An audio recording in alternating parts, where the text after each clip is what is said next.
Hello, everyone, and welcome to Silverline Live 1on1. Tonight we are with Jaxon Renick, longtime pal of mine, acquaintance for comic books, and didn't mean to say acquaintance. I mean to say collaborator, because I already said you were pal. So hey, we've been to San Diego Con together, so that's right. That's right. We've done the conventions thing together. Let me get Tommy back on here. So give me a moment, Jaxon, to I guess it just automatically does that, to make sure I tweet out these links and I share the links so that people can join us and ask questions, because hopefully we'll be joined by some folks and they'll want to ask you some questions. I always encourage. How dare they? Yeah, I always encourage hard questions, by the way. Well, crap, my title is wrong. Restream. And see, I've already made a mistake for the night. The title is wrong. Get it out of the way. Yeah. What's StreamYard shared a window? What? Hide. Okay. So what happens when I'm trying to push the buttons and let's see here. Update title. I think I can do it here. Just glad you're not chewing gum. That's right. Silverline 1on1 with Jaxon Renick. You know, I resist the urge, Jax, to two ends. Two ends. Yeah. Have I done that to you before? Oh. If you did, it did not stick. Okay. Yeah, every time I write, it's like I want to know, is it two ends or one end? Okay, no, it's one end. Because I know. Two ends, just each in one name. Yeah, there you go. All right, so there's that. I fixed that. Now let me refresh here. And I'm going to now share out the Facebook link, hopefully.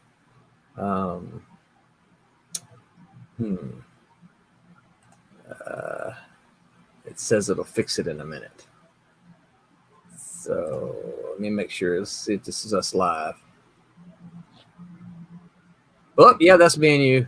So yep. The title is wrong. Let me send my wife a quick message to see if she can fix the title while we talk. Can you fix the Facebook title? So I'll get her to do that, hopefully. And YouTube, you didn't know I was this fancy, did you? No. Yeah, we're streaming to YouTube, we're streaming to Twitch, and we're streaming to Facebook. We find that we have probably the most people view us on Facebook, and then YouTube, and then Twitch, and in that order. So one more little message here to Twitter, and come on, catch me up. Online live with Jaxon Renick. Everybody can reply. Okay. All right, Jax. It looks like well. Hey, hello, everybody.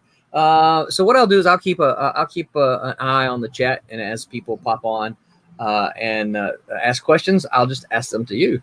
So thanks for joining us, Jax. You're welcome. Thanks for asking. Absolutely. Well, we got a lot of history, a lot of stuff to talk about. I think we do anyway. Almost 30 years. Yes. So a long time. So before we get in, now that I've kind of hopefully got all the kinks worked out, so before we get into too deep here with Jax, for all of you who have been following, we have a Kickstarter launching tomorrow. Please go to the link, follow it so that you can be notified. I'll make sure I put the link in the details below. We're going to launch that tomorrow at noon, so come out and get another 2 new Silverline titles. For those of you who are waiting on the Silverline double feature, I know I showed this a little bit last night, but the proof copy is in my hands. Twilight Grim, Divinity. So this is a proof copy. So flip flip book. Still waiting on these from our printer, but expect those fairly soon. And for the Kalis folks, where there's, I can't remember, there's 5 or 6 of you. I'm still waiting on art from Argentina, and Argentina is still closed. So I beg your patience on that. Jack's already got a couple guys saying hi. Oven. Hey, Oven. Oven is probably #1 Silverline fan. And Brad Tompty says, love the haircut, Jax. Yeah. So me and Tom. That's right. So joining us tonight, well, kind of joining us, who will be inking is Thomas Floramonti. We'll pop him on at the end of the stream, see if he wants to say hello to everybody. But he is inking, looks like he's going to be inking a page from Trumps. And Trumps, I always have to say, because of our climate these days, I always have to say Trumps is based on a deck of playing cards and not any kind of politics at all.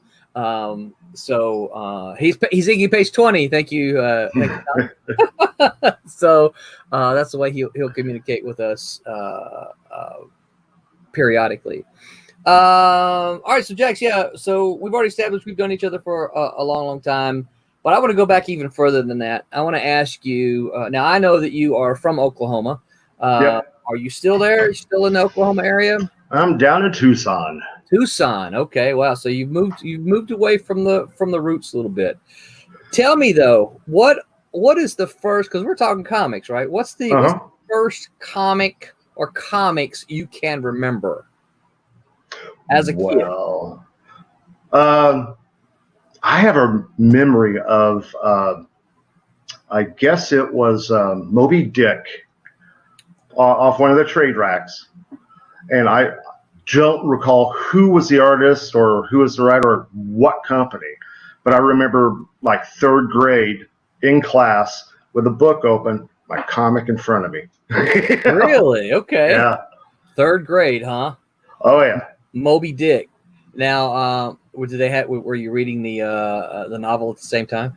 No, I was just reading the comic. You just read the comic. Yeah. Okay. Well, at what point? So that's the first one you can remember. At what point do you remember saying, "Okay, I kind of dig comics now," and you started buying them regular? About 3rd grade. 3rd grade. Okay. Yeah. So was it Moby Dick that did it? No, that just happens to be the comic that pops into my head when you said, "What's the first one?" Yeah. But I mean, I had Tono and Kono, the Jungle Twins. I don't even remember that one. Oh. That's one to look for. No, I still have some drawings of Tono and Kono from back then. Yeah. But no, I mean, Batman was out when I was 3 years old, so I had Batman birthday cakes, I had Batman posters, so Batman had to be in the comics. And then, of course, Superman and everybody else. Right. Very cool. Tommy says hello on the stream. Pops Fanjet says we are live in Comic Madness. So thanks for that, Pops. Always good to get some more eyeballs. Certainly always good to let people see Jax, and if they're not aware of his stuff, they need to be. Just wait till they see what's coming out. All right, so when were you a collector ever? I mean, not all comic. Yeah. So what are some of the things first things you remember collecting?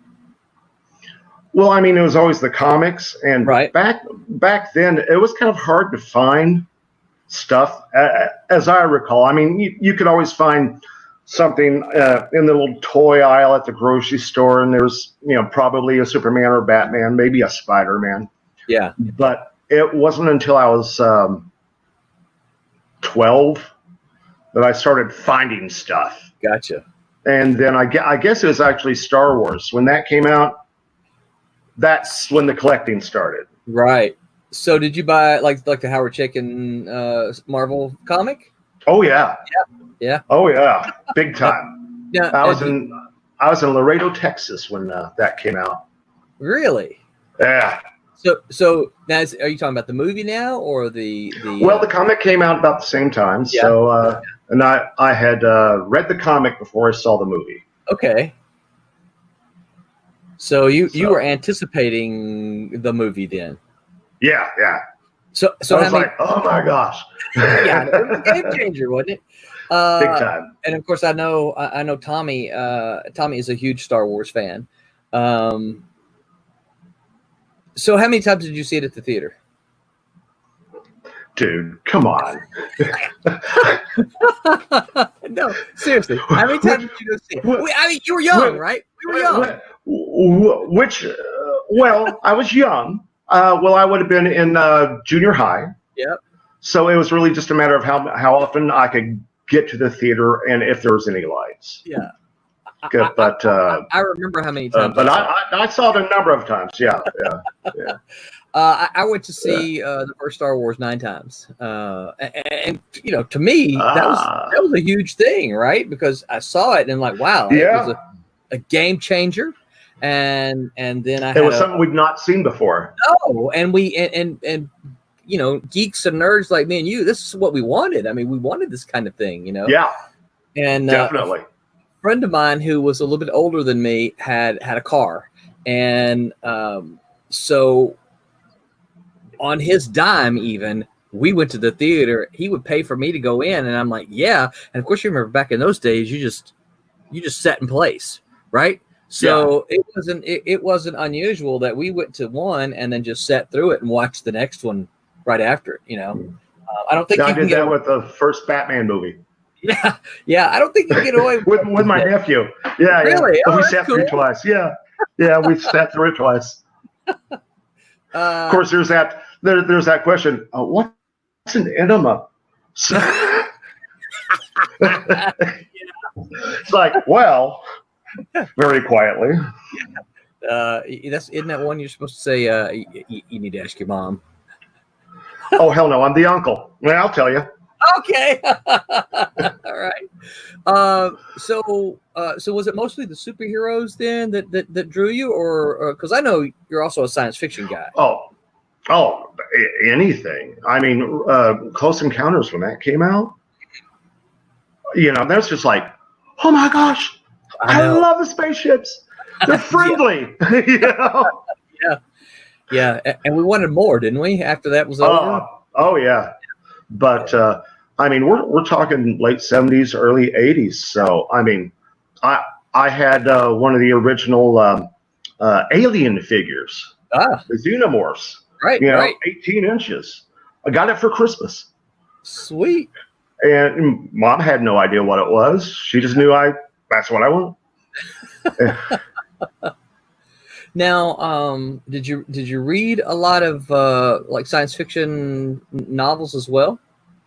Off and on. I mean, I got big into Tarzan and others. John Carter, but. Any of the Star Wars novels that came out, I was reading those. But, there's some of the classics, and there's just like, ooh, I like that cover. What's this about? Right, yeah. Herrenberg says, we used to make Devil's Towers out of mashed potatoes in the cafeteria. Yep. Yeah. It might depress you to hear. I sat down to watch that movie with my kids. Well, no, actually, I'm sorry. I'm thinking 2001: A Space Odyssey, and that can be boring if you're not into it. Well, and I think that's what happened. We watched, I don't know, probably 30 minutes, 40 minutes, something like that, and they're like, "How long is this?" Yeah, yeah. They didn't have that wonder of going, "How the hell did they film this?" No, he's walking this circle. He was just doing what? Yep.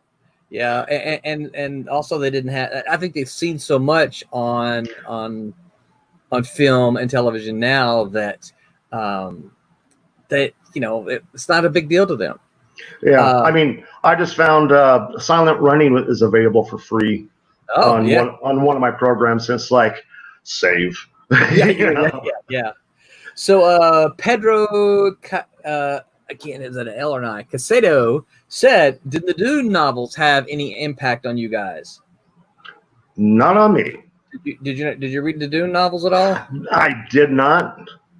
Went and saw the movie. You kind of had to. Yes, you did. And it was a spectacular thing. Yeah. I of course had the comic book adaptation. You had to. It's Bill Sienkiewicz. Yeah. Yeah.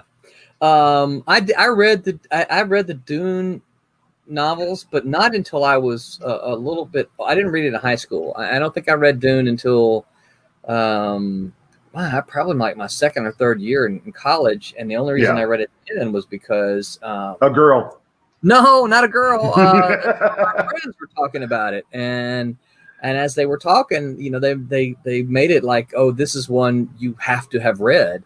And I'm like, okay then, because I want to maintain my, I want to hold on to my geek badge. So I went and it's a big book, but I went and read it and enjoyed the heck out of it. It was a very, very good read. And in fact, Pedro, I will say this. I've actually got a story that still is in development, but is very Dune inspired. So who knows? One day that one might come to fruition.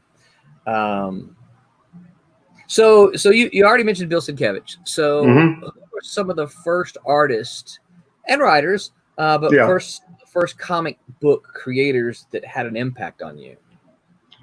Well, Curt Swan. Oh, okay. Because I'm buying Superman, and for me, Curt Swan is my Superman artist. Yeah. Just like Christopher Reeve is my Superman. Yeah. I got to work with Curt Swan one time. Did I ever tell you that? No. Yeah, I did. Yeah, he drew a Dinosaurs for Hire, a short piece for us when I was a Dinosaurs for Hire editor. Cool. Yeah, it was. I like that. It was a lot of fun. Good person. All right, 6 degrees of Curt Swan. Yeah, right. Yeah. Listen, I am thankful to my time at Malibu, not only because I loved the heck out of it, and I did, but it afforded me the opportunity to meet many creators that I admired and work with a handful of them. So yeah, Tommy says me too. So Curt Swan, because of Superman, and who else? Well, we'll just stay on artists for a moment. Jim Aparo was kind of the premier Batman artist at that time. Yeah. Then Don Newton comes in with his Batman stuff, just blowing me away.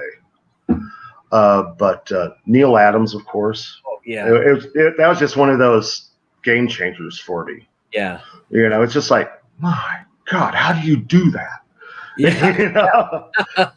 I can draw the other stuff, but how do you do that? So thankfully he's online and does live demos, and I go, that's how you do that. Yeah. Herrenberg says the Silverstorm cover looks very George Perez. George is a big influence. Byrne, Terry Austin. We're Smitty. of that era. Yeah, influences. Yeah.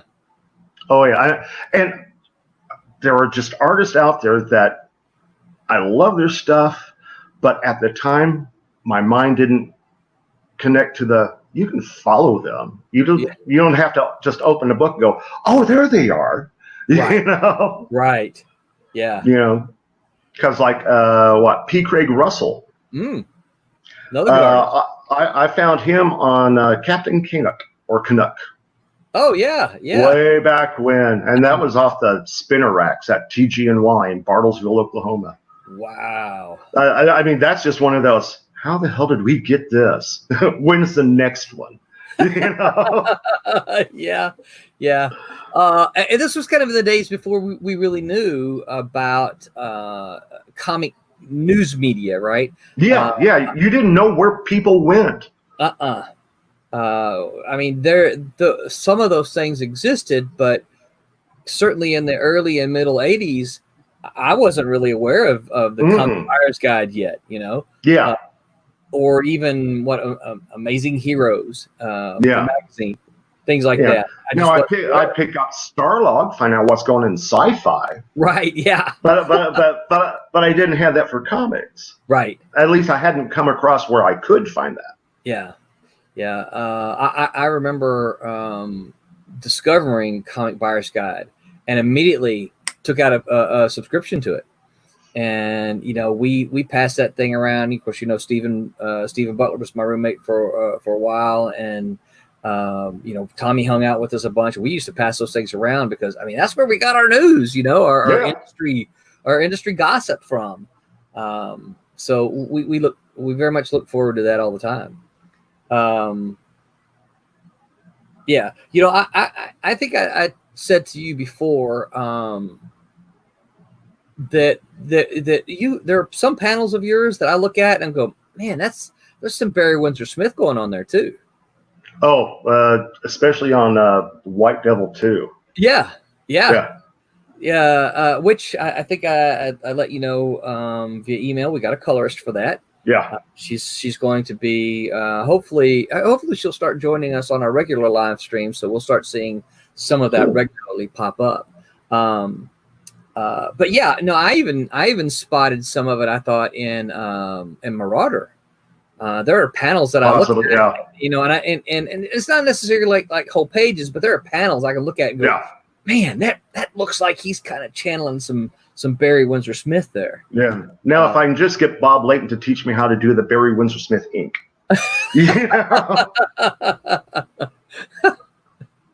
So this is all. So you keep reading comics. You follow these guys all throughout high school. Yeah.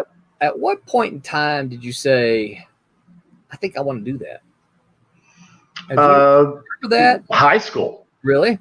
Yeah. Because I was drawing. I had the big old pad.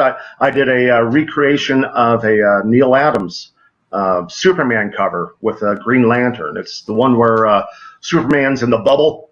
Oh yeah, kind of like that, and there's Green Lantern behind him. Yeah, and gotta say, I don't think I have that pad, but it was pretty dead on. You know, cool. back then, if I lifted, I lifted.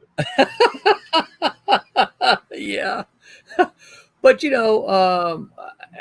And you probably, I'm guessing that you would confirm this, but when you're starting off, that's a great way to learn. Yeah. You know? Yeah, big time. You copy. In fact, Tommy, I'm going to tell Tommy's story. Tommy told me one of the things that he did was no, don't tell me. One of the things I can't remember who he said told him to do it.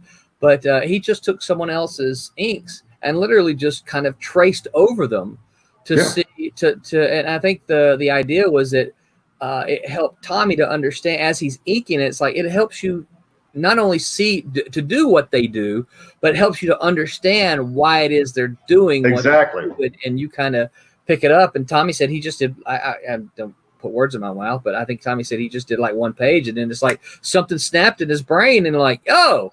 Cool, I got it. You know, so yeah, I would never, you know, look down on or condemn someone for swiping or lifting, as you call it, because I think that's a great way to learn. One year I did a Christmas card of Superman. It's Kurt Swan, Superman's.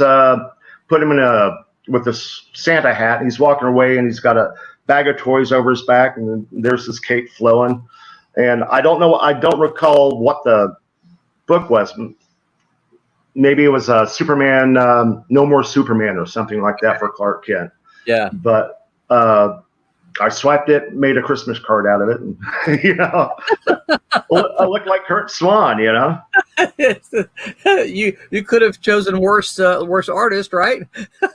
So So I neglected to say, I know Herrenberg made me kind of think about it when he mentioned the Silverstorm cover. I did neglect to say the books that you did for Silverline. You did Silverstorm, and I think that was the first one, right? No. Silverstorm was not the first. Silverstorm 2. Silverstorm 2, yeah. Well, I did, but Marauder was first. Okay, Marauder was the first project, and then you did. So you did Marauder, you did Silverstorm, and then you did White Devil. Am I forgetting something? Okay, no. And of course you did some open space for Marvel as well. Yeah. So you did. What's up, Wubba? Wubba says hello, everyone. Wubba's certainly a regular, and there's some exciting stuff coming about Wubba here in the not too distant future, I think. So you're in high school when you decided this is what you want to do. Was there a book, a certain project, a certain artist, a certain thing that made you say, okay, if this can happen, I can happen? Oh, hell, I knew better than that. Okay. Yeah. No. Well, there was no specific moment. Okay. It was just like, for me, it was kind of a given. Yeah. And then it became this is what I strive for. Right. Well, and I only say that because, you and I, we kind of came in there at the tail end of the black and white boom of the 80s. Definitely. And I don't hesitate to say at all that, now I'm not going to name titles, but there were quite a few comics published in the 1980s that I went, what the heck? Mm-hmm. If this thing can get published, then I can too. And I know that, whether you're a Turtle fan or not, and I'm not a Turtle hater. I'm not a big Turtle fan, but original Turtles. Oh, God love them. Well, what it is, they really opened the doors for a lot of folks like me and you. When at one point in time, really the only thing you could do was Marvel and DC, or or Archie, some of that kind of thing.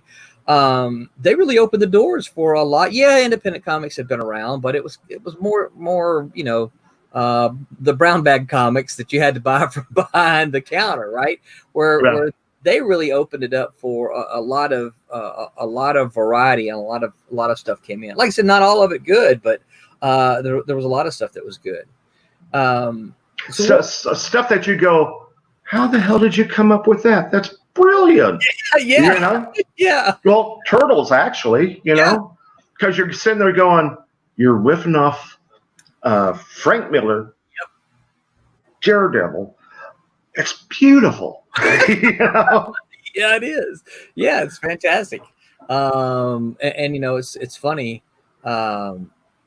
True story here, Jax. Probably about, let's see, what year is it? 2000, 2010. Probably about a decade ago, I pitched some turtle stories to, I think it was IDW at the time. Yeah.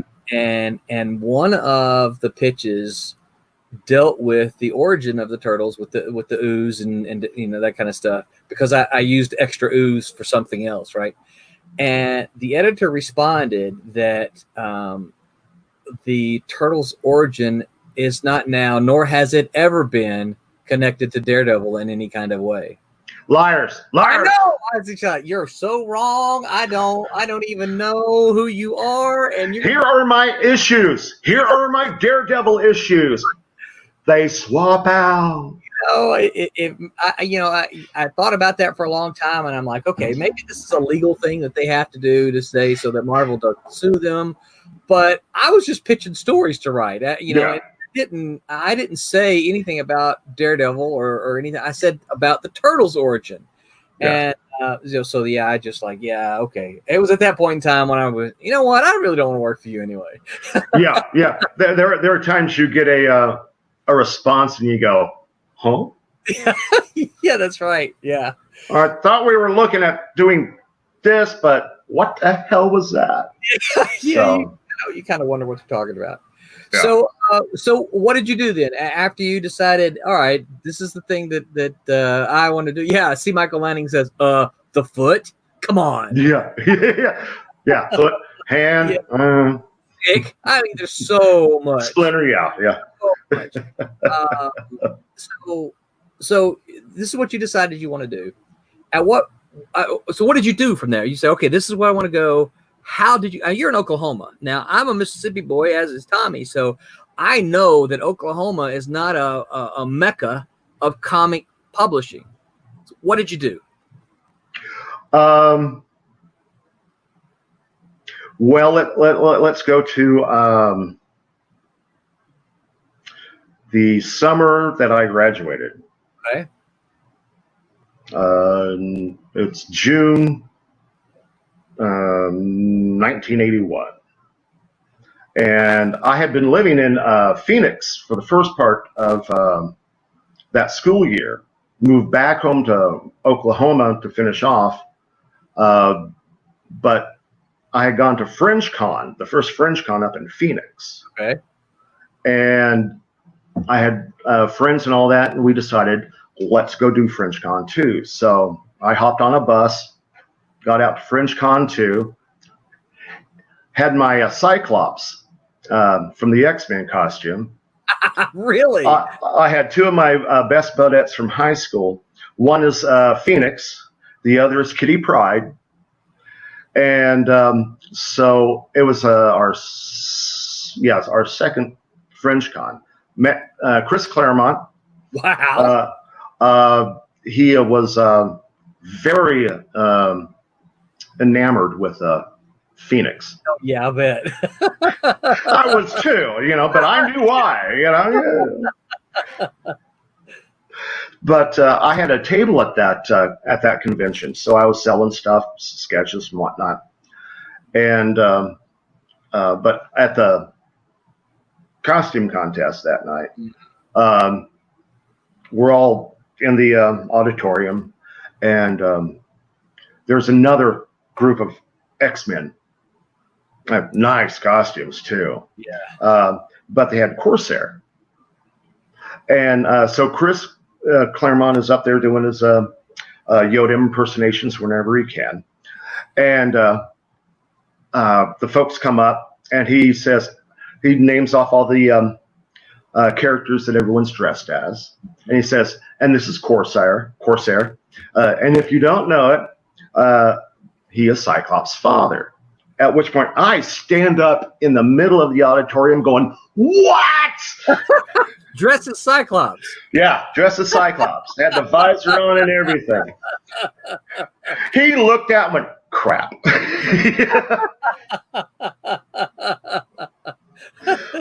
But no, I was, I'd had, at the previous FringeCon, I'd had art in the show. Took first place, amateur artist. So that was nice. Now, this is not comic art though, right? Isn't it like science fiction? No, actually, one of the pieces was a Conan. Oh, it was John Buscema. Cool. And in fact, hold on one moment. You got that one, huh? Wow. So, Tommy, I'm adding you back in real briefly. Uh-oh, he's muted. I tossed you on there, Tommy. Sorry. I caught you by surprise. He's stepping away, getting a piece of art. So ink's looking good there. Yeah, I'm trying. Hey, Tommy, thanks for filling in. I brought him back in to fill in. All right, All right, bye. So, first FringeCon. Yeah. I have this. All right. Let's see here. Hold on. Hold it up. Let me. Okay, yeah. Wow. Very cool. I had that, and then I had a Colossus piece. Of course, Colossus. Wow. Yeah. Little bit of Byrne, a lot of Perez. Yeah. Now, I see a price tag up there on it. Oh, yeah. In the upper left. Yeah. Wow. From way back when. Yeah. Wow. So very cool. But I miss Stan Lee. He was at the first convention. Yeah. And it wasn't until Stan left that some of the convention people, when Stan's been looking for you. And I'm going, crap. No way. Yeah. Just, Oh, man. oh, I know. Wow. And that was back in the day when you could, you just talk to him. You didn't have to wait in line for hours and pay 120 bucks. No, he could walk by a whole group of people and then just stop and go, hey, true believer. That's right. Yeah, that's right. Yeah, I remember him at least one of the Dallas shows. Yeah. Wubba said, talking about what we were talking about the Turtles, he said Eastman has admitted being heavily influenced by Miller's Daredevil run. And he said, whose pencils are those? Those they're gorgeous looking. I'm going to blow them up so they can see just a little bit. Tommy, I'm going to make you go solo here if I can figure it out. Yeah. Those pencils are Thomas Hedgelin. Thomas Hedgelin is penciling Trumps that Tommy is inking. And hopefully our plan is to kickstart that in September. And yes, Wubba, I agree with you. They're very gorgeous looking, and Tommy looks fantastic over it. And wait until you see some of the colors that Sid Vinblue has been adding. They are just gorgeous. So I'm very excited about this project. Tommy and I have talked quite a bit about this. Whoops, that's not what I wanted to do.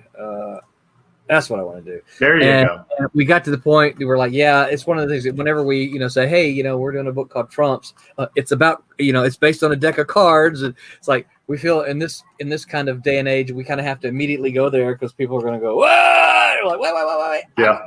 I'm just trying to write a comic book, dude. I'm just trying to do a comic book. It's science fiction fantasy, and the clubs are a kingdom. The diamonds are a kingdom. It's just Trumps, when you play cards.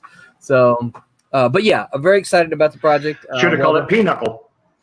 Well, so Jackson, so here's the deal. All right, this is an exclusive. Tommy's probably listening to this still, but you play Pinochle, I'm guessing. I do not. Oh well, shoot! My story's going to be wasted on you then. Yeah, there are elements. There are elements of my story that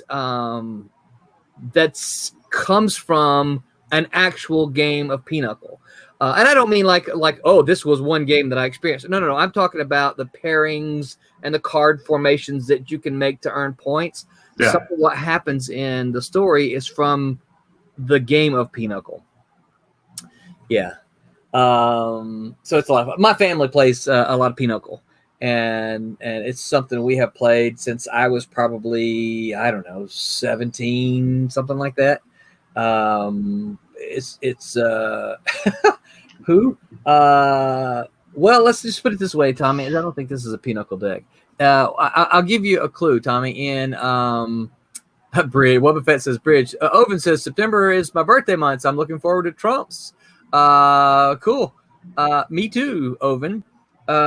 So in Pinochle, if you have a queen of spades and a jack of diamonds,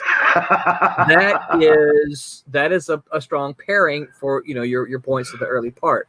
So as you might imagine, there's a queen of spades and jack of diamonds relationship in this book. So yeah, I take freely from that. Okay, so you go to Arizona at a convention. You set up at a table. You're selling your sketches, your artwork.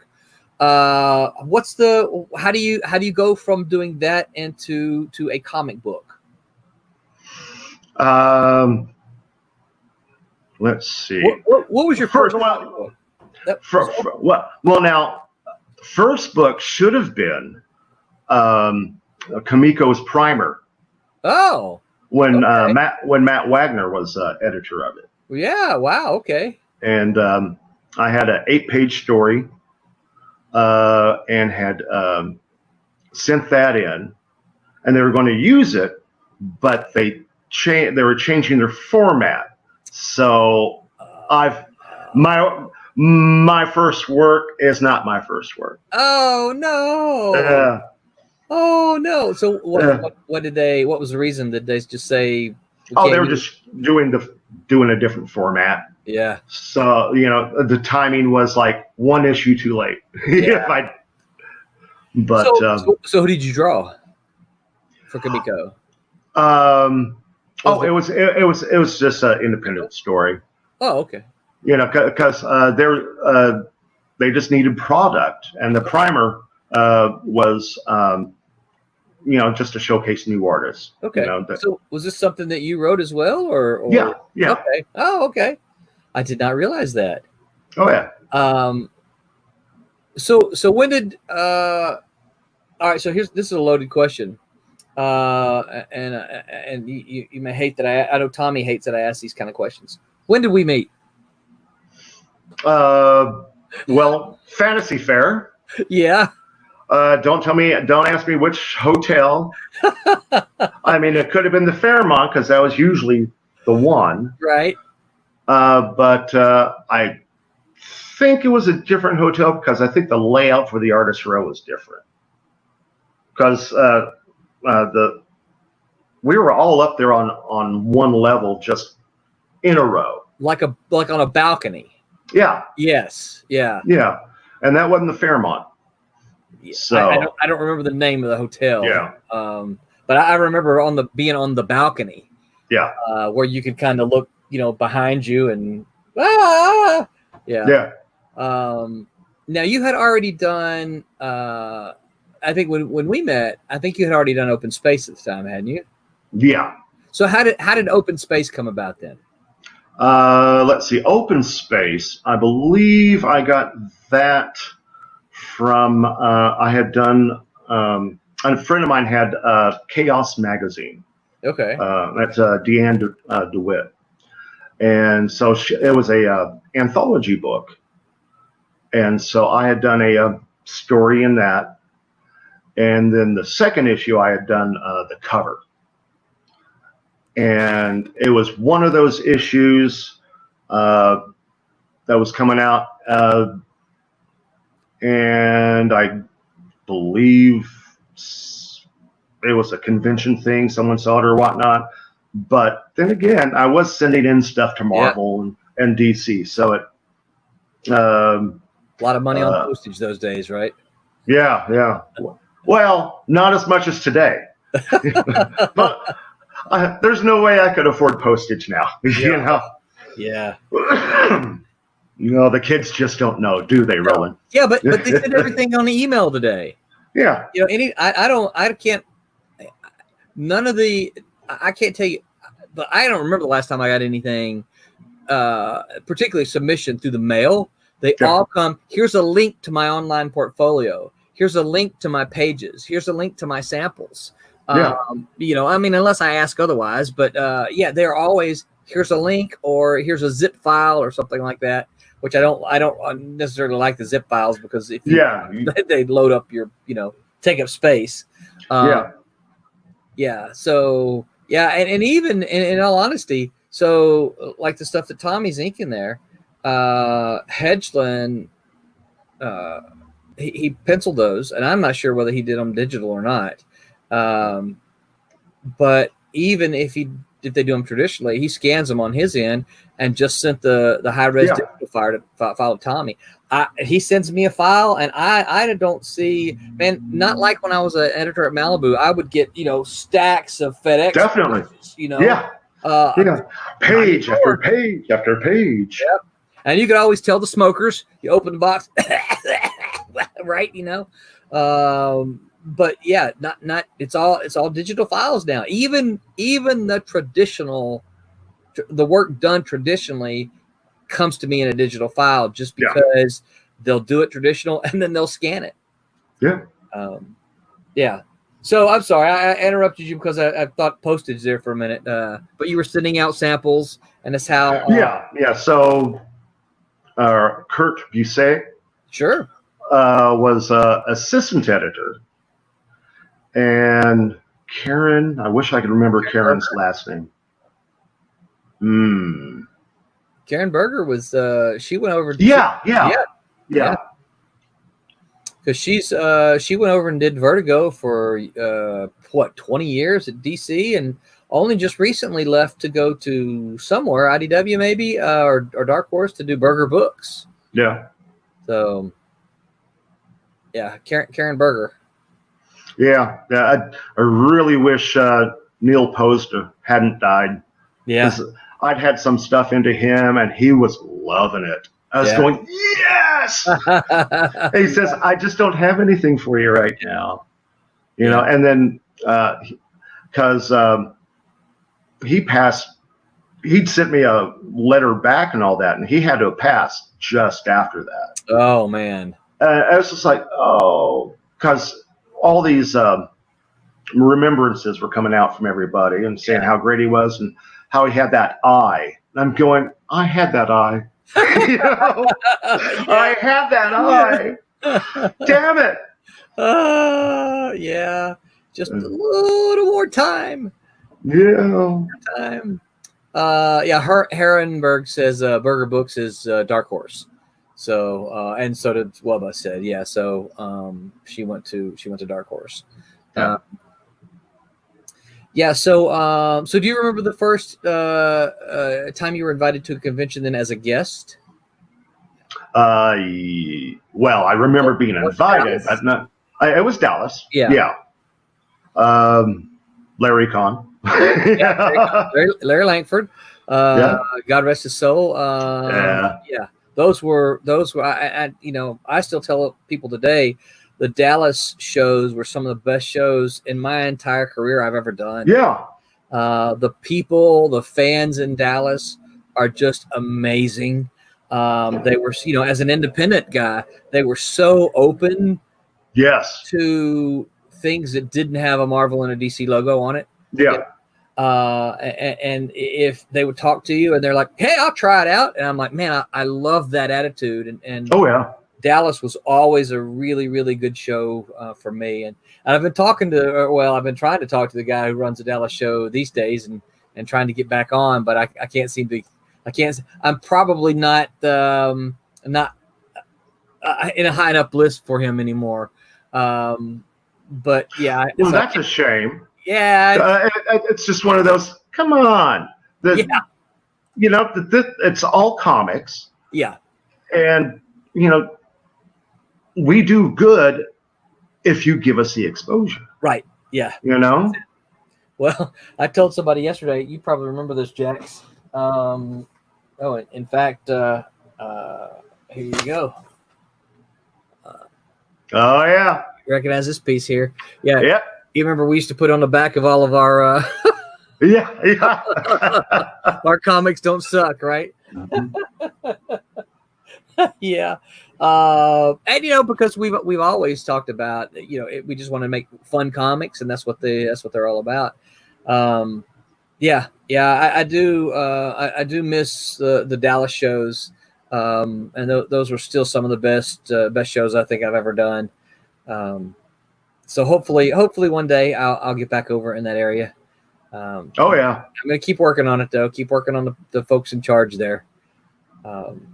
So when we met, so you'd already done Open Space. I think that's why I kind of wanted to backtrack a little bit and hit Open Space, because I remember that about you. I remember that you had already done the Marvel Open Space stuff. And of course, anytime your creator, you hear, oh, he's done this thing there, you're like, oh, really? Let me talk to him and let me see what's going on. I think I remember who introduced us. I'm not going to swear to it, but I think I remember. I think it was Dean Anderson. More than likely. Yeah. Not Harry Dean Anderson, but. Yeah. No. No, just Dean Anderson, the horror novelist. Yeah. Dean. I always think of them as Dean and Nana. As a duo. It's always Nana Romberg and Dean Anderson. Yeah. I think it was Dean that introduced the two of us, And I remember hitting it off with you immediately. I don't think you called me Poodle Boy immediately. No, it was when the humidity really hit. Yeah. Yeah. But I don't remember. So here's the thing I don't remember, though. I don't remember how the first project with you came about. I remember it, but I don't remember how it came about. Do you remember that? I would have to say you asked me. But was it something do you remember? I just call you up and said, "Hey, want to do this?" Or were we talking at a show? Or I'm going to guess we were talking at a show. Yeah, that would be my guess too. Yeah. But I don't remember the specifics. Well, we are gray, so we have an excuse. This is true. And the other day, my wife put, she got to have some lights. She's my set designer, right? So she makes sure I've got lights where lights need to be, although that one over there is not working. And so the other day, she was testing it out, and I'm sitting here looking, and I'm like, I don't think I like these lights. It makes my hair look a whole lot grayer than what it really is. And she said, your hair is gray. Just deal with it. Yeah. Like, oh, there's still a lot of blonde in it. She said, just roll with it. Yeah. It's not the lights, honey. Right. Yeah, that's pretty much what she said. Yeah. So Marauder was the first thing you did. Now, did you also know Sid at the time? No, I don't believe so. Did you ever meet Sid? Does not stick out in my mind. Yeah. Nothing personal, Sid, if you're listening. Yeah. Well, Sid was from Louisiana, and then he ended up, I don't know what year, but he ended up over in the Texas area. So it would have made sense that, the two of you met up at some point in time at some convention. I don't remember it myself, but it would have made sense if that had happened. Right. Yeah, I don't remember if Marauder was Sid's first as well. I don't think it was. I think he had already done Mantis Files, maybe. So the Marauder. Tell me, in looking back now, 30 years on this, what do you remember about the Marauder and your experience with that? Which by the way. There's a scene in the story where I got these. Kevin, there you go. There you go. Hey, Steve. All right. Yeah. I rather like those covers. Yep. Yep. But there's a scene where Kevin is the kid's name, isn't it? It is not Kevin. It's not Kevin? No, it's Kirk. Oh, okay. Kirk Connell. And listen, Jax, the only reason I know that is because I got these out there. Yeah, recently. That's right. That's right. But he's on a jet ski. Uh-huh. And what issue? 3 maybe. Okay. Or maybe 4. All right. But Jim Lee was doing Punisher at the time. And there's a picture of the Punisher on a jet ski. And I came nowhere near doing as well on the art. But I'm trying to find it real quick here.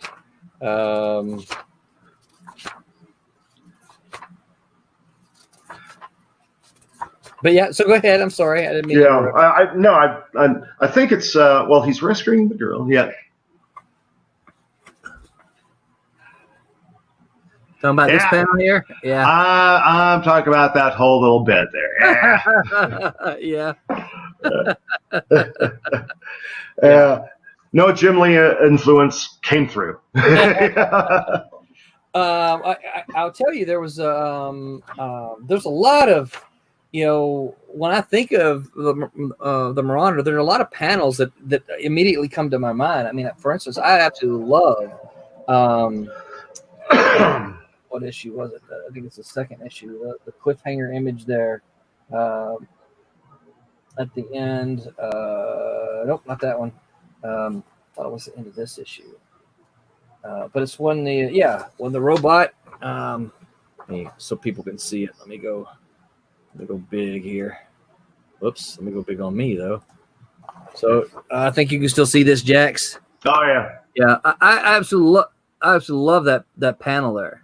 I look at that and just go, man, look at that, because there's so much that you capture in that, the robot towers over him, and he's just standing there like, uh-oh, here we go. And actually, I like that one too. Yeah. That one I like. Yeah, that's one of the ones that I see some of that. But take another look at the at the robot. No, at the robot. Oh, okay. Yeah. Okay. See that gun in his hand? I do. I have that gun. Do you really? it shoots little rubber bullets. Is it a? It's a toy gun. Yeah. Back when you could buy toy guns. Yeah. In the toy store. But it looks cool. Yeah, that's an authentic toy gun in that made up robot. I tell you, I absolutely always loved this panel as well. Oh yeah. Yep. I think just because of the established. We could go off on a long time, but I think that's one of the things missing in a lot of comics today is that a lot of times the artists don't establish. Now I have to. Yeah. Now I will kind of blame the writers for that as well, because the writers have got to learn to put that in there. Yeah. Because if you don't, well then why is an artist? Yeah. If you don't say, hey, we need to draw this, then they're not going to draw it, right? There's the one with the smoking. Of course, I absolutely love this page, right? With all the rain. Yeah. Oh yeah. I think Chuck Bordell did a fantastic job. Chuck did a great job on that. Yeah, I'm a big Chuck Bordell fan. Yeah. I don't know if I told you or not. Chuck's actually finishing the White Devil stuff. Yeah. Good. Yeah. Good. He didn't do the first part of White Devil. I can't remember why. There's that smoking panel that I always love. Yeah. See, I looked at that and I'm like, man, that's channeling some Barry Windsor Smith there. Yeah. How about all that wood on the next panel? Oh yeah. Yep. So my hand's in the way. Yeah. But anyway, there's a lot of things that for me, immediately come to mind when I that's not what I want. Hold on. Let me get back to that's what I want there. So there's a lot of things that when I think of the Marauder that immediately come back to these images pop into my brain here. Let's see here. We got a thank you for the stream and good luck on Twitch. Herrenberg says, always write in an establishing shot in every scene. You don't always have to use it, but it should be a strong option. And which I absolutely agree with that, because if you said, they're not going to know, we're not going to know where they're at. You have to establish. And one thing's, my friend Barry Gregory and I talk about this before. Barry is Tommy's partner at Kablam, and even though I haven't talked them into sponsoring us yet. Kablam prints all of our comics, so if you like what we're doing, then Kablam's printing them. He and I talked about this before. It seems like some writers don't like the idea of starting. They think that they just have to give an establishing shot, and the story can't start yet. Well, he and I were talking about. Well, do you remember you could see a building, and then you would have a balloon pointing to the building, But Mr. Stark, why are you firing this man and this pointing to the building, right? So the dialogue is coming from inside the building, and the next shot is from inside the building, and you get to introduce it. But there's no reason you don't have to, just because it's an establishing shot doesn't mean it has to be silent and you can't have any words on it, and he and I have talked about that before, about how that's a terrible thing that a lot of modern writers like to do.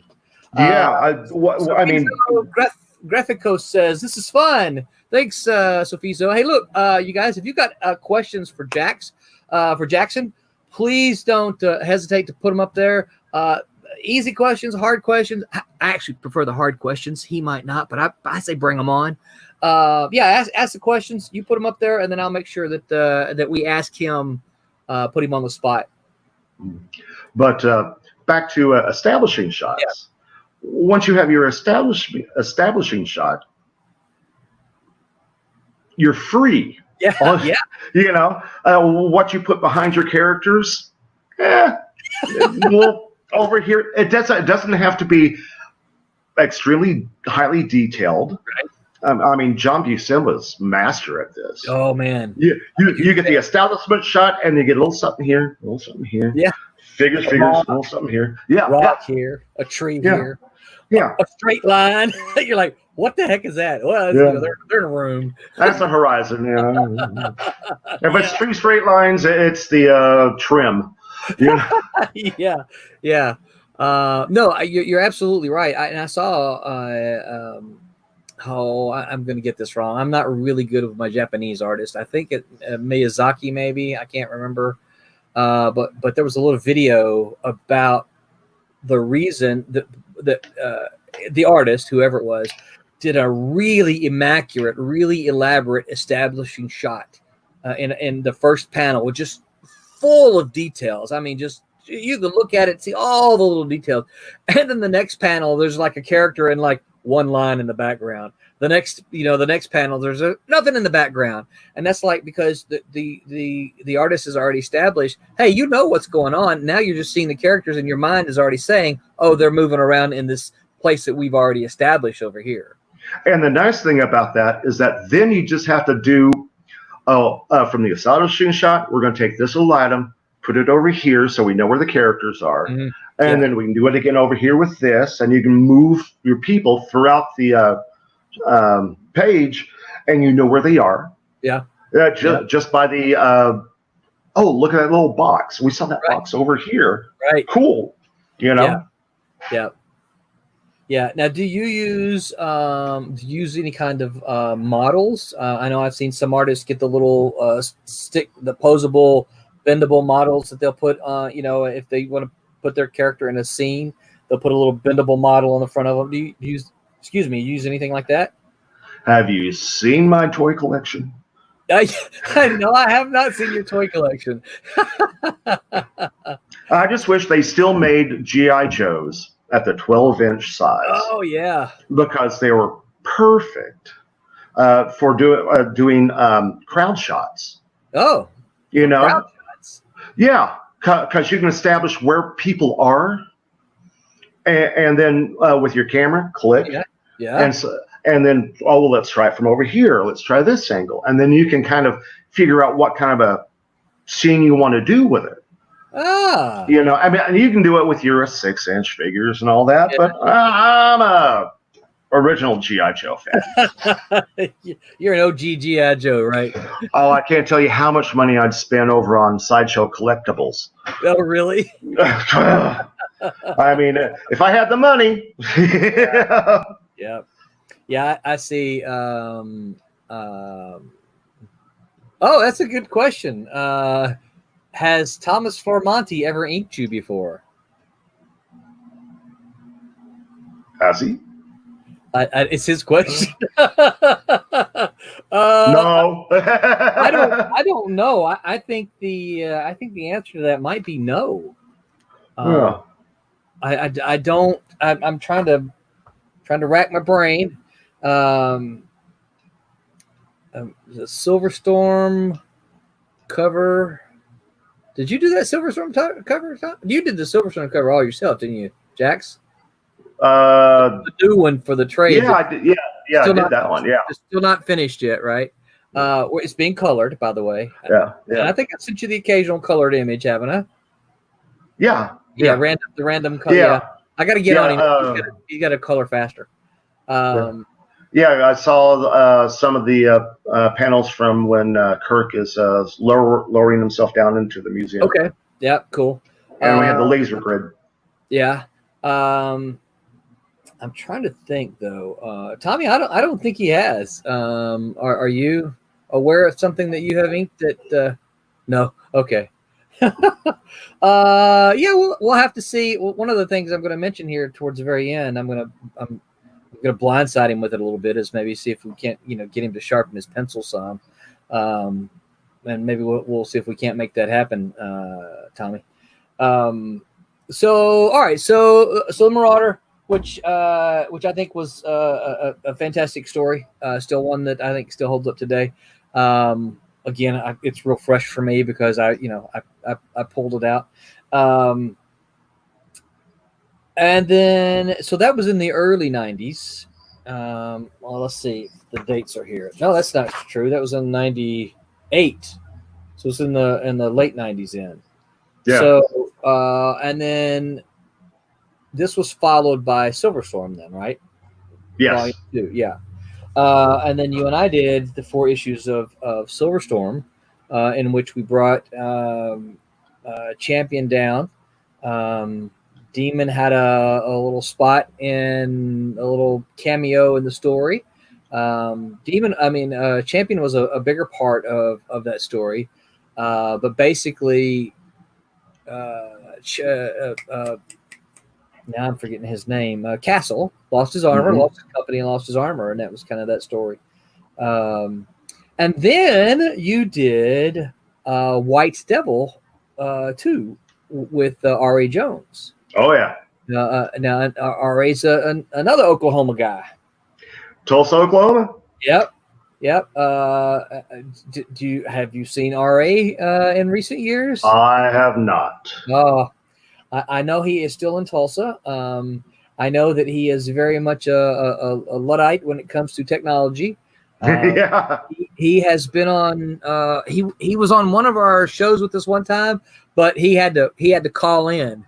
So there was no picture, and he couldn't see anything that we were doing. It was just him talking on the phone to a whole bunch. It was like a party call. Yeah. Do you remember much about White Devil? I love drawing that dragon. Yep. That dragon's just fun as all out. But and also the girl in that. I really love drawing her character. Yeah, the Shimu or what is Shimuza, something like that, I think was her name. Possibly. Yeah, possibly. She was the I forget what they're called now. That she had a front the torso up of a human being and then the body of a horse. Uh-huh. Yeah, I forget what those are called. Well, if we're talking, stream remind me what those are called. Yeah. Well, I'm just thinking of the Motar now. The commercials for Geico. So, What's it feel like being a Motar?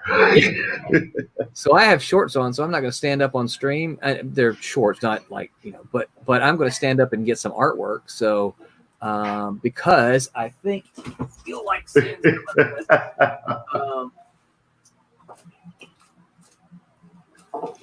I can still hear you though. Yeah. It's not that I've gone away. But it's on a rack behind me, and I had to stand up to get it. All right, where are we at here? Let's see here.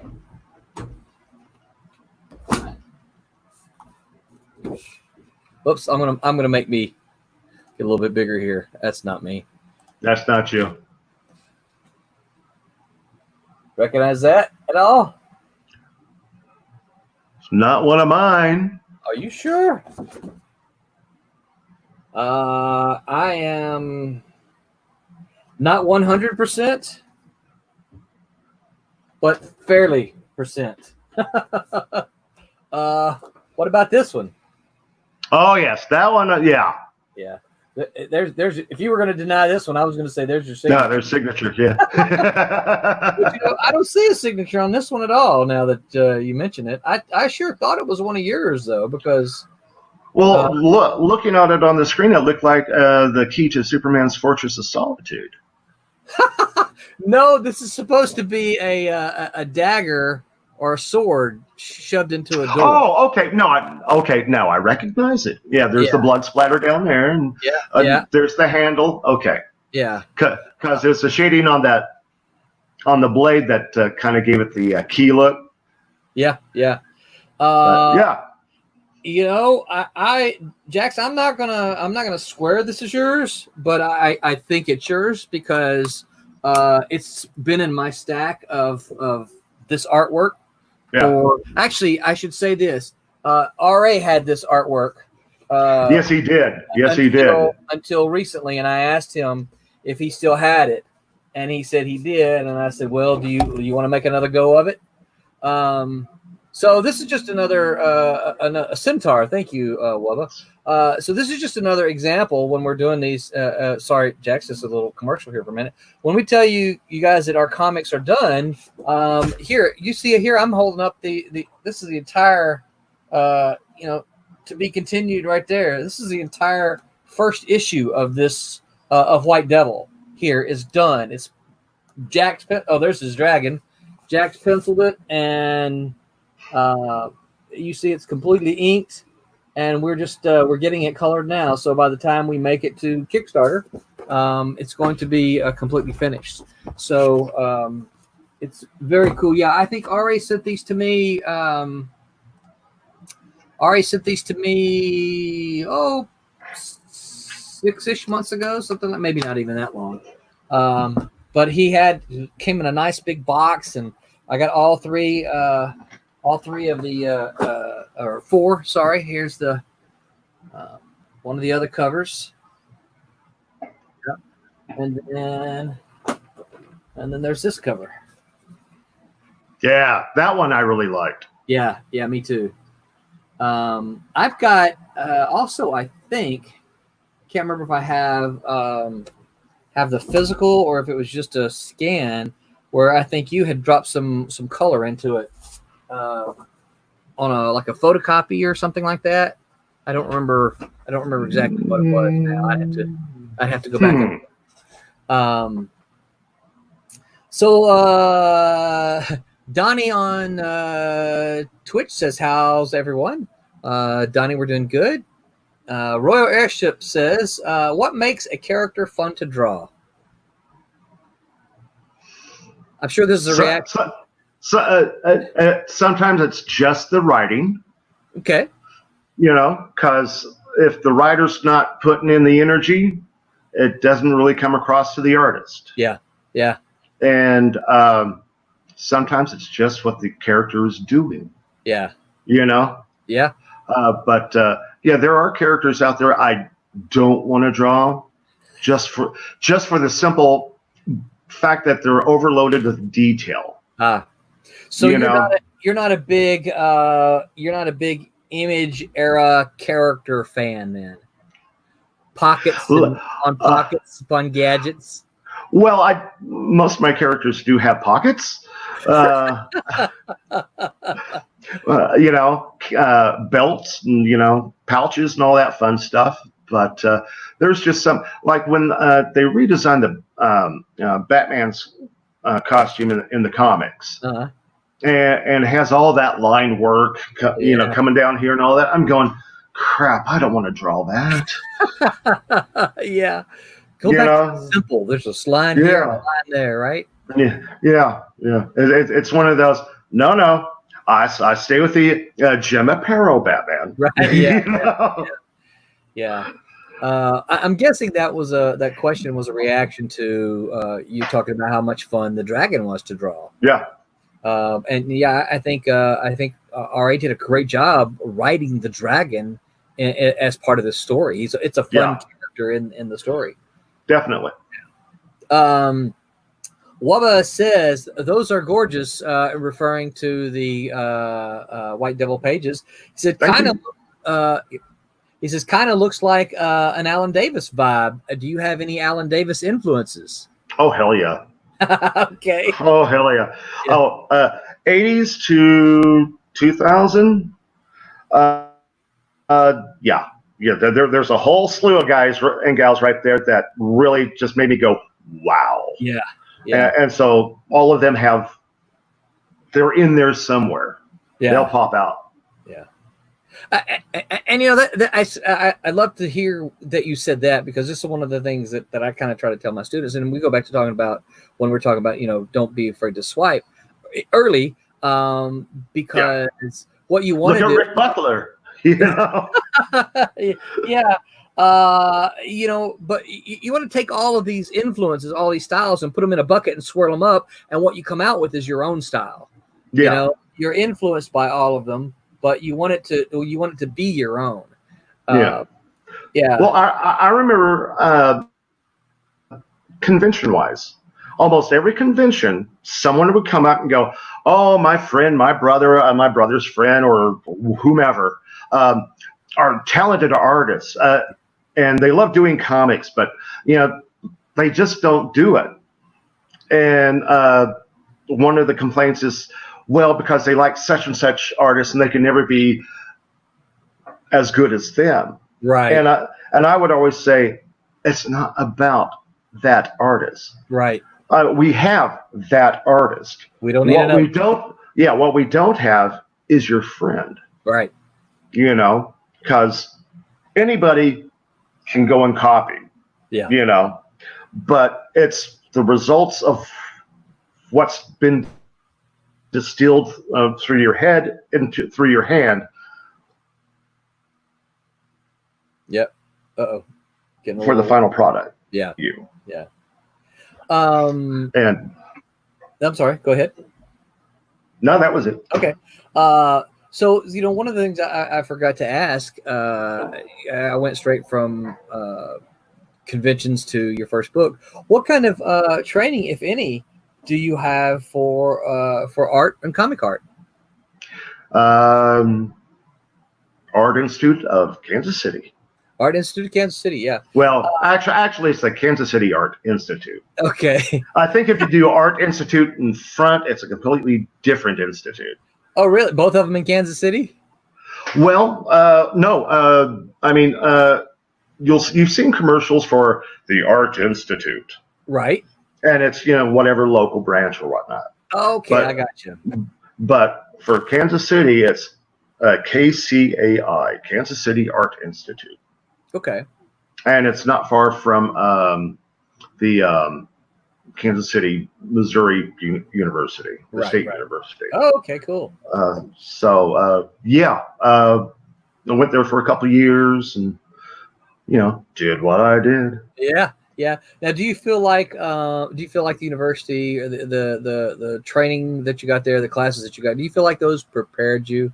And now this is kind of a not really a loaded question, but it's one of these things that I have to be very careful in what I say, because I teach at a university, right? Mm-hmm. I teach writing at a university, in which I believe is a good thing. But I think when people are trying to make it into a creative endeavor, such as what we're doing, I don't know that I'm not convinced that a schooling is 100% necessary. You know, I think it certainly helps, but you know, so that's kind of why I'm fishing for you. Do you think? What do you think you kind of got out of it, and did it help you? Absolutely nothing. No. No, I'm lying. The thing about going to school is you're going to find yourself exposed to stuff that you've never even thought about. Yeah. Or stuff that you'd had an inkling that that's kind of interesting, but now you have the time and ability to actually go, well, what is that like? Yeah. So, yeah, it's just, if I were to go to school now, I'm pretty sure the Art Institute does have a comic program. Oh, yeah? Yes, or some illustrative program. Right. That's bent towards comics. Yeah. You know, I'm sorry, but what were all the big blockbusters for the last 5-10 years? That's right. Yep. Comic book movies. Yep. So you guys going to miss out on all these wannabe comic book artists? I don't think so. Yeah. But and they didn't have a comic program back in the early 80s. No. There was creative writing programs. Right. Yeah. But that was creative writing for prose. Yeah. To teach you how to write short stories and novels and stuff. Yeah. Of course, the Kubert School was around, but that was actually I do take that back because I was accepted to the Kubert School. Really? When I was at the Art Institute, and while the school's accredited for the Indian grant that I was getting for my schooling, it didn't have the right accreditation. No way. I was so pissed. No way. I remember being in my Kansas City apartment, getting that phone call, and it's Joe Kubert. Oh. Yeah. I think you'd be great. And I'm going, oh crap. Oh my! Because I'd sensed I'd made sure he got all my information and all that, and so he unfortunately called me back and says because of this, the accreditation wasn't working out, unfortunately. And at the time, I just had no way to raise the funds to go and do it. It's a pricey place. Yeah.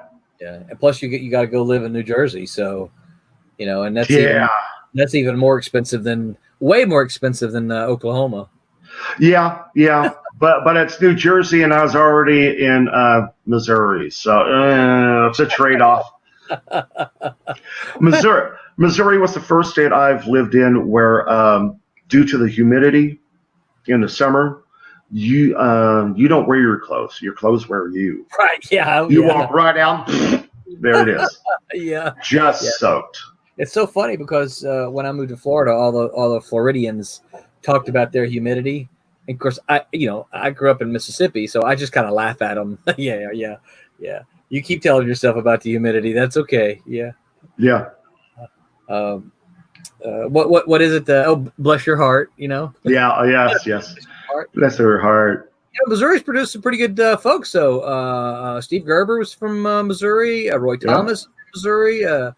Denny O'Neil from Missouri. So wasn't I think I think Corbin lived there. Oh, I didn't know that. Yeah. Because I remember someone asking if I'd like to meet Corbin, and I went, yeah. Yeah, of course. Never happened, but Yeah.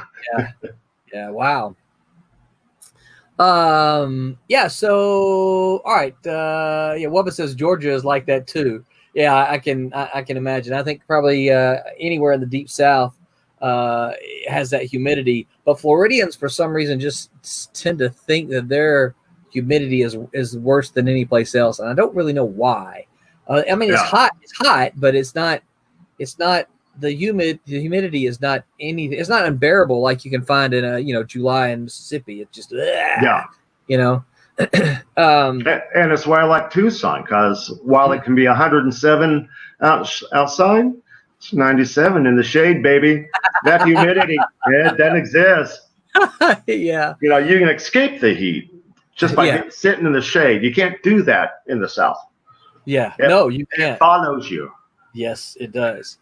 Now, because you said it, and if I ask you something you don't want to talk about, just say, hey, let's move on. Next subject. You mentioned the Indian grant. Now, this is your ancestry, right? Yep.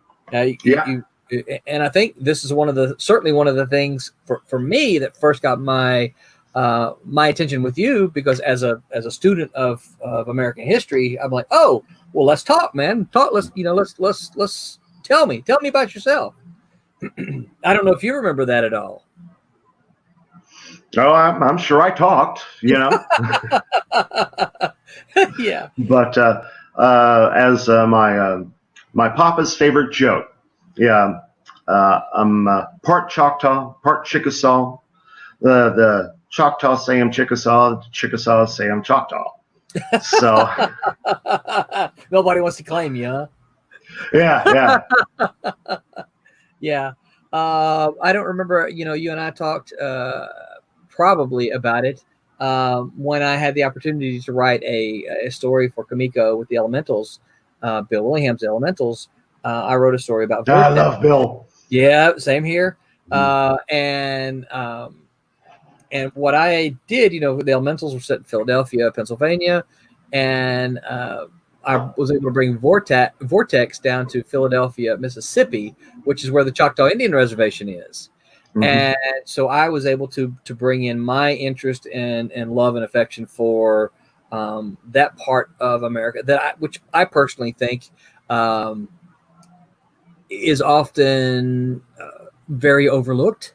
It was something that I could do to bring in that aspect of America, to have Vortex come down and participate in his story on the Choctaw Reservation there in Mississippi.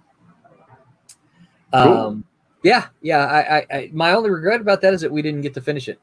Oven says you could take the humidity. We don't want it.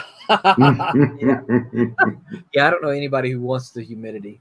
All right, so after White Devill, what did you do? Let's see here. Now, before White Devill, I did 2 issues of Terminator Deathstroke. Okay, cool. Or Deathstroke the Terminator. Was that with Marv by any chance? Marv Wolfman? Yeah. Cool.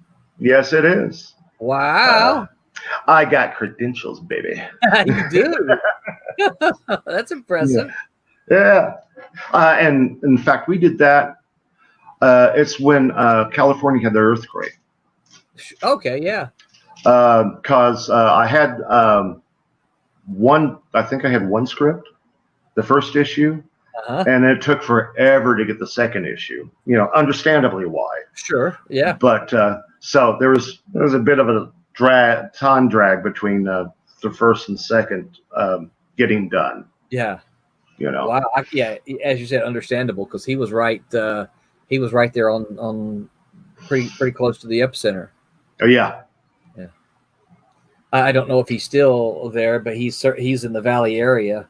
And that's where I'm assuming you're talking about the Northridge earthquake in '94.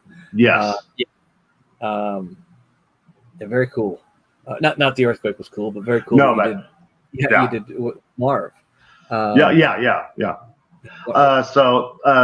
There was that. The Chaos books, and what else? Yeah. Oh, I did something for was it Michael's home decorations or whatnot. It's kind of like Hobby Lobby, but it's Michael's and whatnot. I'm familiar with Michael's. I did some advertisement work for him, and that's cool. It was for their Easter stuff. So some of it has my Easter bunny on it on the packaging. Yeah. So it's one of those.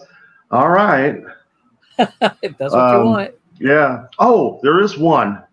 I dare anybody to find it. Bible Man.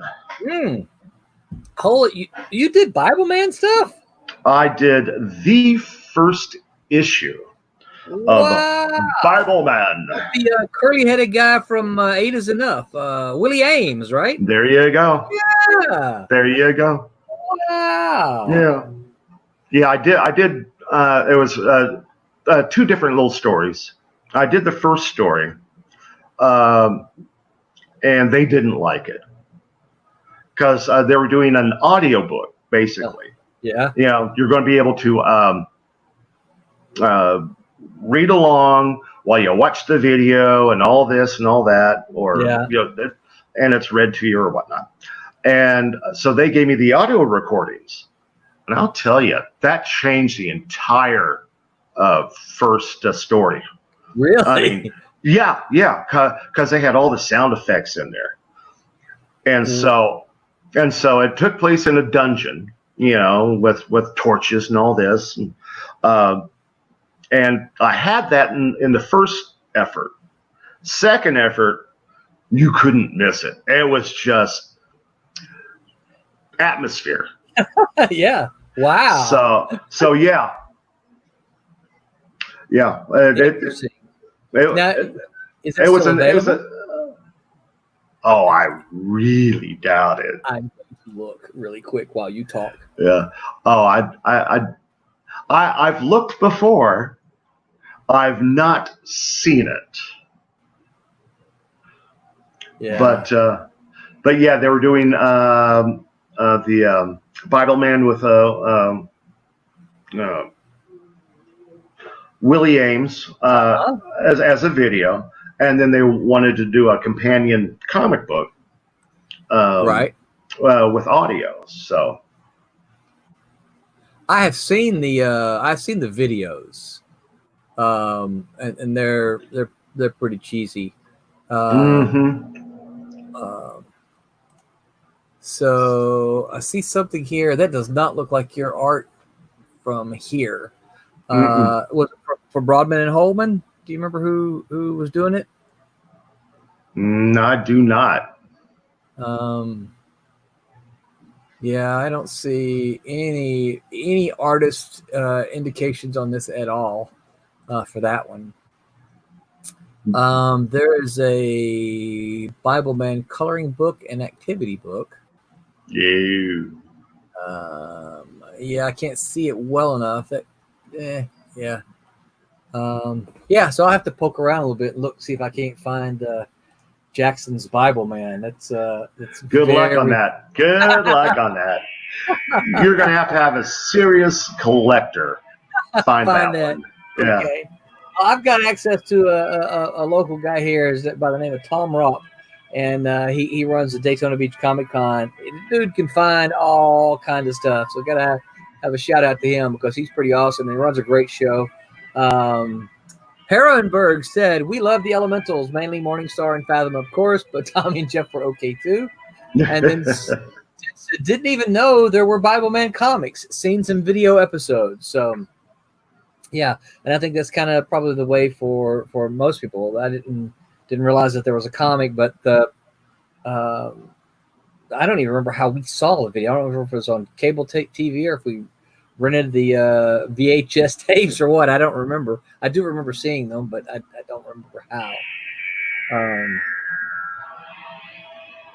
That sounded interesting.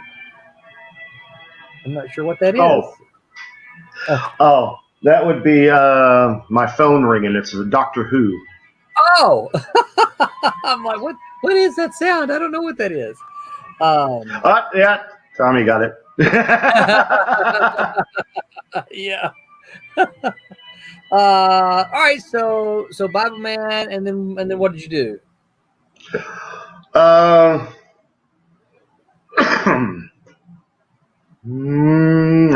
don't think I did much after that. I think White Devil was the last I seriously did. Okay. So what do you? Because I know you're still in comics. Who do you find inspires you today? Do you read comics today? Do you read? I should maybe more specific. Do you read any Marvel or DC comics today? I rarely can afford them. Yeah. To be honest, it's just one of those. Well, actually, I do make the effort. Matt Wagner. Okay, good. Yeah. You know. Yeah. I saw he was coming. He was coming out with Grendel Prime. No, Ultimate. Anyway, Space Grendel. Yeah. So I've got all of those, and of course that there's that are out now. I did pick up all of the Last of the Mage trilogy. Okay, cool. Yeah. So I've got all that. So yeah, you're still a Matt Wagner guy. Big time. Yeah. Big time. And his son Brennan, amazing colorist and painter. I am not familiar with his work at all. I have to look it up. Well, actually, he did colors on Mage and on Grendel. Really? Yeah. Oh, that's kind of cool. Yeah, just go over to Matt's page and click on anything, and you can find Brennan. and just astounding. Astounding. Wubba said Doctor Who. He figured it out as well. Yeah. Herrenberg said Grendel, Devil's Odyssey in Space. There you go. Yeah.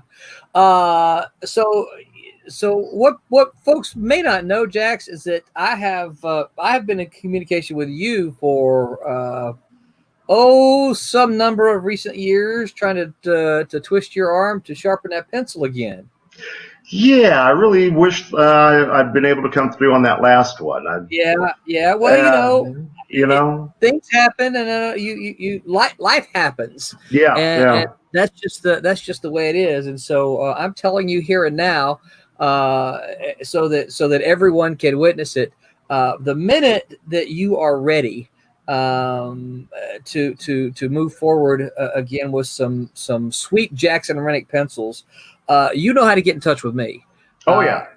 I am a fan and have been a fan of your work for a long time. I love looking at your work.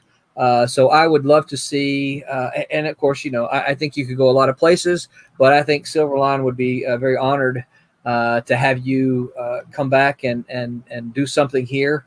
Obviously, we'd want to find something that you would want to draw and that you would have fun.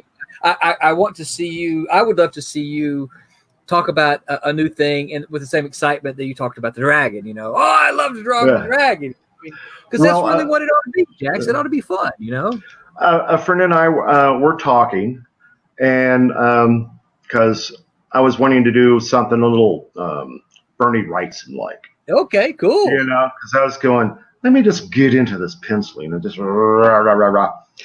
And I had an idea, and I told it to them, and so we built upon it, and some of it was on Indian lore.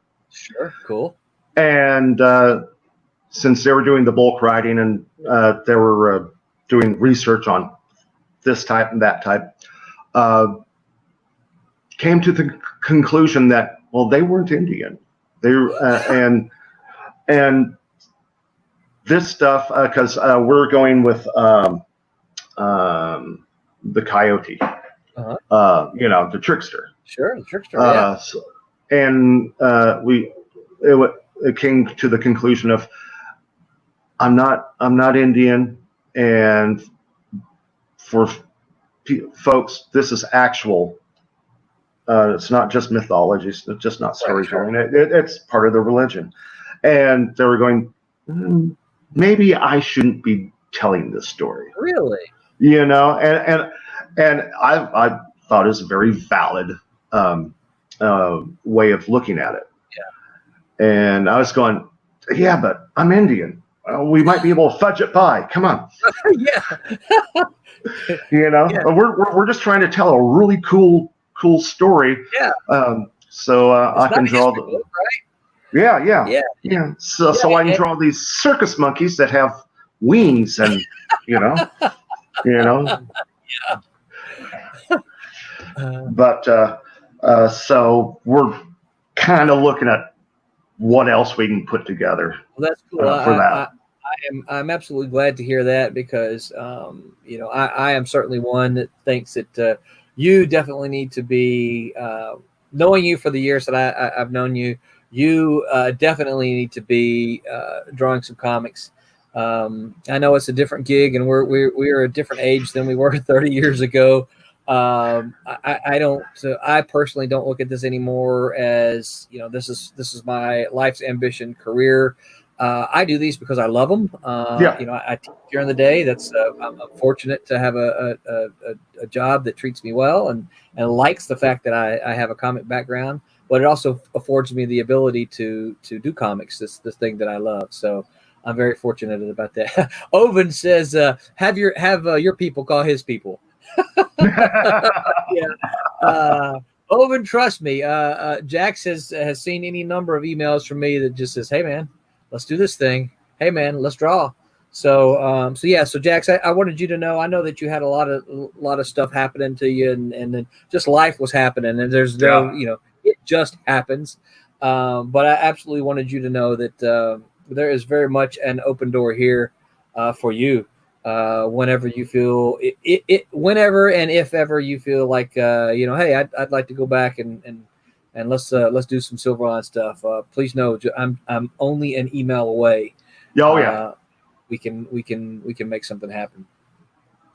Well, I got 10:43 on my clock, so we should probably wind this down. Tommy, I'm about to bump you back over here, up in here, if you're still listening, so you can hear. So put your clothes back on. Don't want to catch you unawares. But he's been too busy. Yeah, we've been watching him. It's been kind of fun. Haven't you enjoyed kind of watching him as we talk? Oh yeah. Yeah.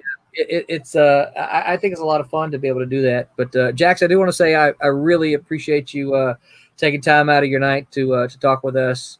I say us, our folks here. But I mean, it's a conversation between me and you, but they've all been part of it too. So you and I go, like I said, a long way back, and so I'm excited to be able to talk with you as part of this Silverline 1on1.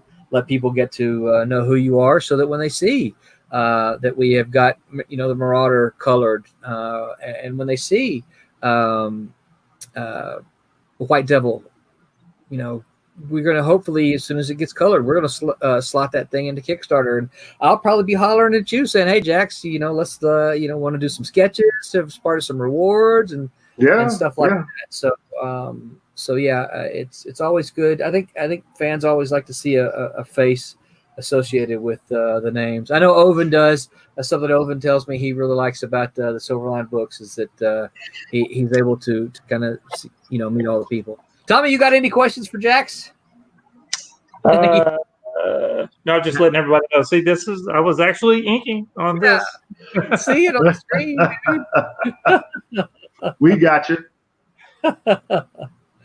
What tablet are you using there? iPad Pro. Yeah. Okay. Yeah, it's one of the bigger ones, so I'd have more real estate. It's so convenient to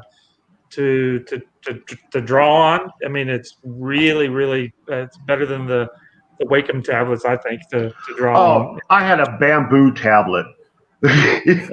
Size of a postcard is your drawing space. I know, little tiny things. This is the hard one, but it's great. It's a great tool to draw on. Yeah. Cool. Yeah. So I need a new tablet, so we'll find out. We'll figure out something here. I was going to ask you, Jax, do you do your work digital these days? The Silver Storm cover that I sent you. That's all. That's Sweet. All digital. Sweet. Yeah, and I absolutely love that because of the way we were able to separate the foreground characters from the background, and I know that you went in and I think blurred them out as part of for the look. I thought it looked really, really nice. Yeah. That's a nice piece. I'm excited about that. We got to get Scott Gordon is the one coloring that. So Scott, if you happen to come back listening, you need to get on it, man. We're ready to reissue that thing in color. Royal Airship says, do you use a stylus with the iPad? Tommy, I guess this is for you. Do you use a stylus with the iPad, or what kind? Just the Apple Pencil. Apple Pencil? Yep. I don't do. Sometimes you'll get some of the guys will put big rubber things on it. No, I just I've always been a kind of inker, penciler, or whatever. I mean, just I don't need anything fancy. I just grab whatever I've got and I just start going at it. It's just the Apple Pencil is all I'm using. Yeah. Don't try the orange pencil. No. Yeah, there you go. This one won't work. That's completely different. Sometimes you can the magic markers and just start scribbling, and then my wife gets really mad because then I have to buy a new one, because that doesn't come off. There's a blonde joke in there. I ain't going there.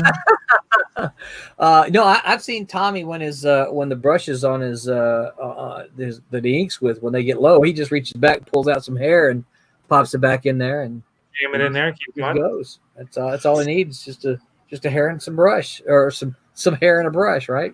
That's it. Ink. Yeah. Yeah, ink. Yeah. So Jax, where can people find you online if they wanna see you, hook up with you online, follow you, watch some of your art? Where can they find you? They can't. They can't. My Facebook is private. Your Facebook is private. And Yeah. do you have an art site anywhere, like a website? Actually, I have Facebook for my art. I just don't have anything in it. Okay. So another reason, you Silverline folks who are listening, another reason for us to convince Jaxon to do more comic stuff,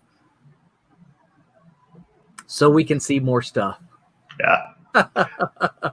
All right. Well, you can always, if you've got a question or get a follow-up question for Jaxon, you can always send it to me, and I will be happy to forward that to him or tag him on Facebook so that if he sees when he sees the question, he can respond to it. Jax, anything else before I wrap this up? Anything you want to add? No, Tommy's got me mesmerized here. Yeah. Well, everyone, don't be really mad that he sees him putting skulls in his drawings. Eyeballs. I gotta get rid of that. He'll be mad at me. There we go. You should take a screenshot of that though and send it to him and ask him what he thinks. Oh no, I don't want to make him upset. Yeah. So y'all don't forget that tomorrow we're launching our second Silverline double feature. We're going to have the Bloodline one shot, which is just a one and done, and then the first issue of the Friar Rush miniseries. Both of those comics are done. So when the Kickstarter launches tomorrow, you're really just saying, "Hey, you guys, I like what I see. I want a copy of this." And as soon as it's over, as soon as Kickstarter gets us the funds, we go to our friends down at Kablam, and they do a wonderful job printing our stuff. And then I happen to know that the Kickstarter that you're just holding up there now is almost done printing. Oh, really? I don't know why I would know, but I just happen. I don't know why you would know that either. Yeah, I work on it most of the day. Yeah. So theoretically, for those of you who are watching, Wubba says that looks so good, Tommy. I appreciate it. So we could be possibly shipping out as some of the stuff as early as the end of this week. So yes, absolutely, yeah. And most of it's done. I've still got to do the trading card. No, not the trading cards. The book cards, the book bookmarks, and posters, and one of the big runs. And I've already got all the rest of it printed. Cool. Bound up and wrapped up, ready to be picked up. Woohoo! So those will be coming out to you soon. Another exciting, two more exciting Silverline books for you. So don't forget all of those. And until we see you again on Wednesday, our Wednesday crew, don't forget it's really small on the screen there you go. To make mine Silverline. So, all righty. All right. Let me play our little out screen here. No, we don't want to go. Don't let us go. Yeah, we want to do that here. So